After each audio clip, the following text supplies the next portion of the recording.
Good morning mga kumarites. Ayan, bibilangin ko nga po itong aking kita sa GCash. Dahil ako nga po ay magbabayad na ng bills namin at doon na nga lang din ako sa GCash magbabayad. Pero ito, tinanggal ko na nga muna yung iba kong mga pinamili doon sa plastic at inilagay ko na nga po yung sukli doon sa lagayan ng pera. Ilang ko na nga muna yung mga papel kumarites at umabot nga po ito ng 1-1. Tapos na nga rin po ako ng barya doon at nagbilang lang ako ng 100. Ibang tagpipiso at 5 piso ay hindi ko na nga sinama para may panukli nga rin po ako sa GCash. Ito naman nga po yung bill ng aming kuryente. 2,487.62 nga po ito. Babawas ko pa nga po dito yung bill ng kapatid ni Jowa na 850. Kaya yung natira yun nga po yung pinakabill namin. Kaya ang pinakabill talaga namin ay nasa 1,637 lang. Sa 1,637 na yun kumarites ay hindi na nga kami gumagamit ng gas. Dahil naka-induction cooker nga po kami. Ang gamit nga po namin sa bahay ay multi-cooker, rice cooker at saka washing machine. Ang ilaw naman namin kumarites ay 5 peraso. Baba ay lagi kami nag-iilaw ng isa doon sa tindahan. Tapos mga lead light. Nga rin po kaming initan ng tubig. Simula talaga nung nagmahal na yung gas ay hindi na talaga ako gumagamit ng gas at nag-induction cooker na lang talaga ako. Para isa na lang yung aking babayaran. At dahil kulang ng 437 yung aking pambayad sa kuryente ay nagbilang na nga rin po ako nung kita ko doon sa yelo. Nama ko na nga rin po ng pagkuha yung bayaran namin sa tubig. 153 naman nga po yung aming bayaran. Mas bababa na nga po siya ngayon dahil sarili na nga po namin yung linya ng tubig namin. Dahil sa pagtitindahan ay nagkaroon nga po kami ng sariling linya ng aming tubig kumarites. Na dati ay pangarap ko lang na magkaroon ng sariling linya. Kakalimang buwan pa nga lang po kaming nagbabayad. Kaya mas nakakatipid nga po kami sa aming mga bills. Kasi talaga ang computation pag nakasubmitter lang tayo.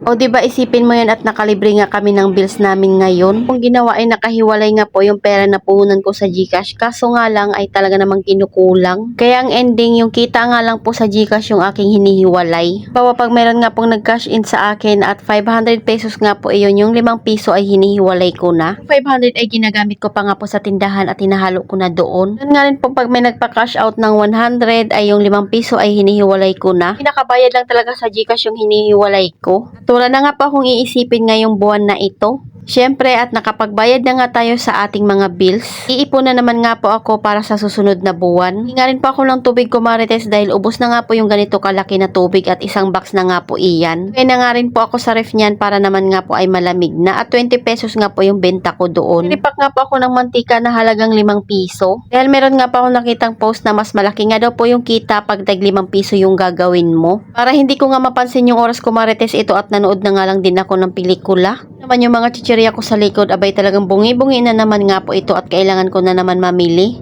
Ito talaga yung puhunan pag mayroon kang tindahan, kahit pagod ka na at gusto mo nang matulog ay hindi nga pwede. Dahil sayang din kasi yung kikitain mo kumarites. Buti na lang talaga pagdating ng tanghali ay nakakatulog nga po ako dahil nandito na nga po yung panganay kong anak. Siya talaga nagbabantay hanggang hapon nga po iyon. Kaya naman talaga nakakapagpahinga din yung aking katawang lupa. Iba kasi yung sipag ko pag nakakatulog nga ako. Sa isang bote nga ay nakagawa ako ng 60 pesos. Is na nga natin yung 10 pesos na puhunan doon sa plastic. 29 naman nga po yung puhunan ng mantika. At meron nga tayong tubo na 21 pesos. Abay para sa mga nagtitindahan, malaking bagay na nga po yung 21 pesos sa ating tubo. So ayun lang naman kumarites. Salamat sa panonood. Follow for more. God bless us. At sana i-share nyo na nga rin po itong aking video.